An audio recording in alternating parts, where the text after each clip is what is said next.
Birodar, Laylatul Qadr kechasini qachon ekanligini so'rayotganlar Laylatul Qadr kechasiga tayyormi?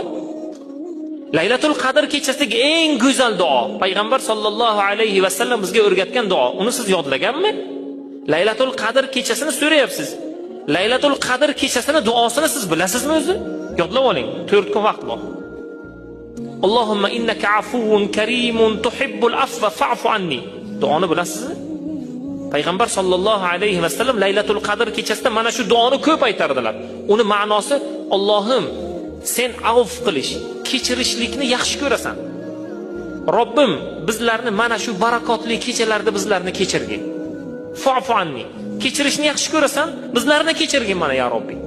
Shu duoni ko'p aytardilar.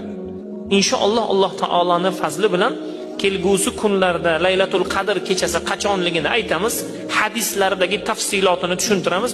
Ungacha mana shu duoni yodlab qo'ying.